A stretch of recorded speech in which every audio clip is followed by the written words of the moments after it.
কারণ আমি গ্রামে অনেক গেছি, গ্রামে আমি খেলে বেড়াতাম, আমি সাঁতার কাটতে জানি, আমি গাছে উঠতে জানি, আমি ধানের ক্ষেতে আল দিয়ে পার হতে জানি। এটা বললে কেউ হয়তো ব্যঙ্গ করে বলবে উনি সব জানেন। না, আমি সব জানি না, ওরা অনেক জানে। কিন্তু যেহেতু আমার একটা অভিজ্ঞতা আছে, আমি ছোটবেলায় প্রতি বছর স্কুল মানে ক্লাস 7 পর্যন্ত প্রতি বছর পরীক্ষার পরে 1 মাস করে গ্রামে থাকতাম, আর ধান কাটার সময়টা যেতাম, ফলে এগুলো দেখতাম চোখের সামনে, খেলে বেড়াতাম, সেই জন্য এগুলো জানি। এটা আমার কোনো কৃতিত্ব নয়, এটা আপনারাও অনেকে অনেক কিছু জানেন আমার থেকে অনেক বেশি। সুতরাং আমরা যেটা বলেছিলাম, যদি কেন্দ্রীয় সরকার না দেয়, আমরা মানুষের পাশে দাঁড়াবো।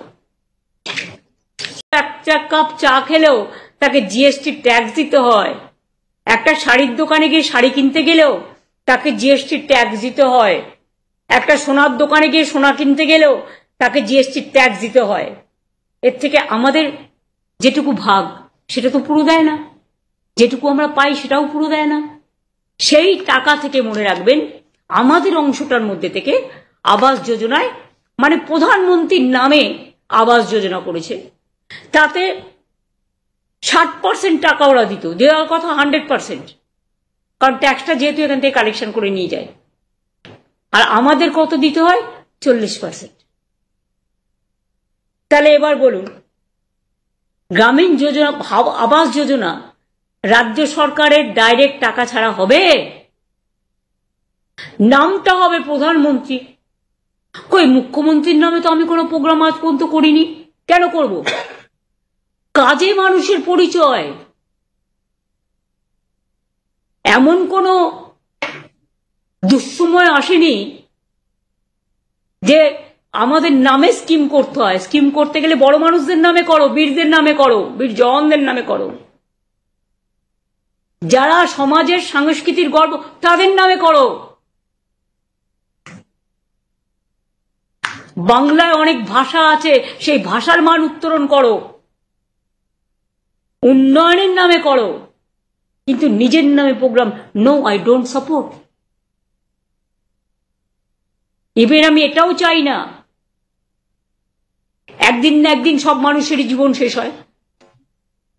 যদি আগামী 10 বছর বাদেও আমার মৃত্যু হয়, আমি চাই না আমার একটা স্ট্যাচু কেউ তৈরি করুক। আমার বাবা মার মৃত্যুর পরে অনেকে আমাকে বলেছিল ট্রাস্ট করবে, খেলার মাঠ করবে, স্ট্যাচু করবে, আমি কাউকে কিছু করতে দিইনি। আগামী দিনেও আমি এই পলিসি মানি না। মানুষ মনে রাখে শুধু তার কাজ, তার ছবি নয়, তার ছবি মানুষের হৃদয়ে থাকে, এটা মনে রাখবেন। এবং তাই আমাদের তো, আমরা এই খাতে পাই 24,275 কোটি টাকা প্রধানমন্ত্রী আবাস যোজনায়, মানে আমাদের 40% ছাড়াও সেই টাকাটা 3 বছর দেয়নি বাংলাকে। বর্ষা হলে, বন্যা হলে বেচারা মাটির ঘরগুলো ভেঙে ভেঙে চুরচুর হয়ে যাচ্ছে। কেউ একটা ছোট্ট ইটের গাঁথনি করলে, ধরুন ছোট্ট একটা বারান্দা করলো বা কিছু ইট দিয়ে একটা জানলা করলো, সেও পাবে না এই বাড়ি, স্মার্টফোন থাকলে পাবে না। এসিসিসির একটা লিস্ট আছে, খায় না মাথায় দেয় ভগবান জানে। আমরা আসার পরে প্রায় বামফ্রন্ট সরকার রেডি করে রেখেছিল, ওইটাই করতে হয়েছে। সেটাতে তো অর্ধেক গরিব লোকের নামই নেই প্রায়। এখন করলে দেখবেন টোটাল চেহারাটাই বদলে গেছে।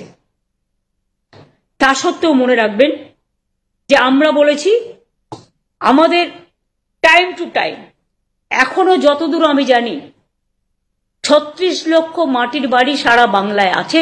বা ধরুন পাকা বাড়ি, যেটা ধরুন মাটির বাড়িতে একটা ইটের দেয়াল করেছে, অনেকে করে কি সার্ভের নাম করে বাদ দিয়ে দেয়। কেন? একটা ইটের দেওয়াল কি কেউ করতে পারে না নাকি? তুমি বাথরুমটা যদি ইটের করে দাও একটা মাটির বাড়িতে, তাহলে তোমার একটা ইটের দেওয়া থাকলে প্রবলেমটা কিসে যদি গরিব হয়?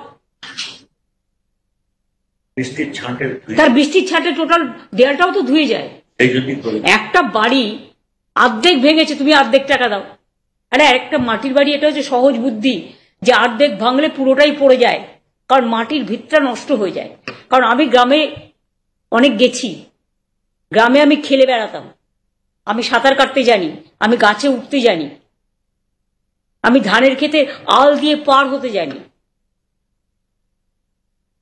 এটা বললে কেউ হয়তো ব্যঙ্গ করে বলবে উনি সব জানেন। না, আমি সব জানি না, ওরা অনেক জানে। কিন্তু যেহেতু আমার একটা অভিজ্ঞতা আছে, আমি ছোটবেলায় প্রতি বছর স্কুল মানে ক্লাস 7 পর্যন্ত প্রতি বছর পরীক্ষার পরে 1 মাস করে গ্রামে থাকতাম, আর ধান কাটার সময়টা যেতাম।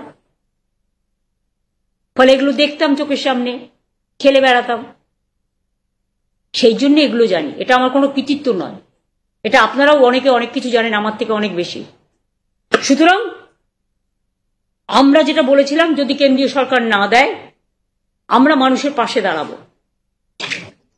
আমরা বলেছিলাম এবছর আমরা 11 লক্ষ মানুষকে, এটা দুটো কিস্তিতে দেয়া হয়, একটা 60,000 আর একটা 60,000। 60,000-এর কাজ হয়ে গেলে আবার 60,000 টাকা দেওয়া হয় প্রথম কিস্তির টাকাটা। আর 11 লক্ষর জায়গায় এটা আমি 1 লক্ষ বাড়িয়ে দিয়েছি। তার কারণ, যদিও টাকার সংকুলনের প্রবলেম আছে, তা সত্ত্বেও তার কারণ দানা হয়েছে, বন্যা হয়েছে, টর্নেডোতে অনেক ঘরবাড়ি ভেঙে গেছে, তাদেরগুলো ইনক্লুড করে আমি এটা 11 লক্ষটাকে 12 লক্ষ করে দিয়েছি। এবং আমাদের সরকার নিজেদের টাকায় এই বাড়িগুলোর টাকা দিতে শুরু করবে 15ই ডিসেম্বর থেকে 30শে ডিসেম্বরের মধ্যে টাকাটা পেয়ে যাবেন, প্রথম কিস্তিটা। কারণ যেহেতু ইলেকশন ছিল, যেখানে ইলেকশন সেখানে সার্ভেই করতে দেয়নি। 6টা জেলায় ইলেকশন ছিল, 5টা জেলায়। ফলে ওই 5টা জেলায় যে লিস্ট আমাদের কাছে আছে, তা সত্ত্বেও তো এটাও তো ঠিক, লিস্টে অনেক সময় ধরুন আসল সার্ভেটা হয় না, অনেক গরিব মানুষ বঞ্চিত হয়। যাতে বঞ্চিত না হয় তাই পশ্চিমবঙ্গ পঞ্চায়েত এবং গ্রামীণ ডিপার্টমেন্ট একটা সার্ভে করছে এলাকায়। সেই সার্ভেটা মানে কাউকে বাদ দেওয়া নয়, যারা গরিব তারা পাবেনি। এটা করা হচ্ছে এই কারণে যে ক্রস চেক করে নেওয়া উচিত সে পাওয়ার যোগ্য কি পাওয়ার যোগ্য নয়। যদি কেউ পাওয়ার যোগ্য হয় সেটা বঞ্চিত না হয়। কিন্তু এই 12 লক্ষ দেওয়ার পরেও আমাদের কিন্তু আরো বাকি থাকবে 24 লক্ষ। আগে আমরা 50 লক্ষ বাড়ি করে দিয়েছি এই 12 বছরে।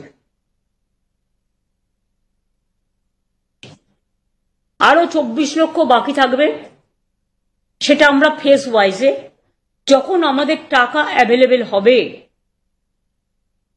তখন সেটা আমরা করে দেব। কিন্তু আমরা এটা বলছি না তুমি পার্টি